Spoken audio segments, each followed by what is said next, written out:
This is Jesse Zimmerman. I'm here with Jack Layton, leader of the New Democratic Party of Canada. How are you doing tonight? I'm well. Okay, I'm coming from a university perspective. What can the NDP do for students in terms of student debt and tuition fees? The cost of getting a post-secondary education these days is just become absurd and punishing for far too many people. And folks who don't have the advantage of a family income that's very, very high are in many cases having to get out of school or leave with such a horrendous debt that they can't actually pursue their dreams and what they've been trained for. So we need a strategy that will lift that debt off student shoulders and will put the public financing of post-secondary education forward as a national responsibility. We want that enshrined in law. And so we've presented a bill in the House of Commons that would give the federal government the responsibility of making sure there was proper financing for post-secondary education, and that as a part of that mandate, keeping the costs of education affordable and making sure grants are available based on people's needs is a part of the national responsibility. And so it's a question of pushing our federal government to take action and presenting the kind of alternative that would really make sure that everybody gets access to education. Now, a government run by the NDP, what would the situation for students be like in that scenario? I can give you an example. In Manitoba, where we have been in government now for about 10 years, the NDP government ran on a platform of lowering tuition fees and then freezing them.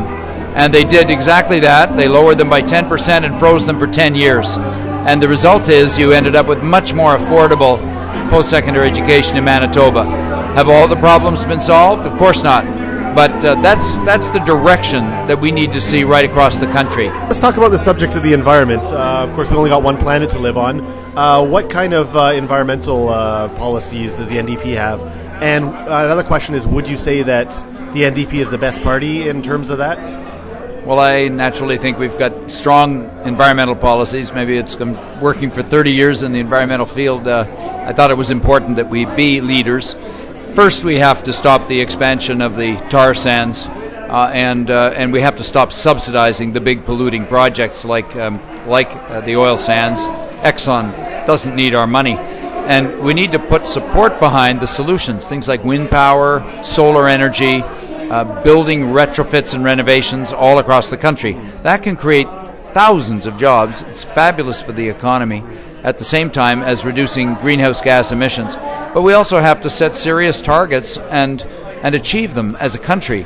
And that's why we have a bill before the House of Commons right now that would set the emission reductions to 80% below 1990 levels, which is what the UN scientists are saying we have to do, and make that the law for Canada, that any government of no matter what party would have to work towards those goals. Now, there is environmental issue. There's environmentalism. Would you say there's a difference between environmentalism and environmental justice? Well, we think that there's a whole social justice dimension to the way in which environmental problems are unfolding around the world. If you look at the consequences of climate change or air pollution, they hit people with low incomes or in lower income parts of the world or lower income parts of the community much harder than they do those that are better off. And so as we tackle environmental pollution of all kinds, we're actually helping to produce a more just world. In addition, there's intergenerational justice here, because if we pollute a planet and leave it in a mess for the next generation, we've committed essentially a crime against a future generation that's not in a position to defend itself. So there's many different aspects of justice that come into play with the environment. Some even raise, I think with some legitimacy, what is our right to pollute the planet for other forms of life. And we are seeing species extinguished at the rate of one every few seconds. This is horrific. And it's not as though we as humans have the right to do this. We've just sort of decided that we'll turn our heads and not pay attention. Well, ultimately, the diversity of species is going to be important to our own survival. So even if it's just from a self-interested point of view as opposed to a justice point of view, we ought to be taking action. Finally, I guess I'm going to ask a facetious question. What is the current status of the possibility of an election this fall? It's hard to say. Will Stephen Harper actually work with other parties? It is a minority parliament, and that's what he should do. We pushed for action for the unemployed, for instance, and he finally came forward with $1 billion for people who've been out of work, and we welcome that because we were calling for it. Will we continue to see progress from the Harper government over the weeks to come?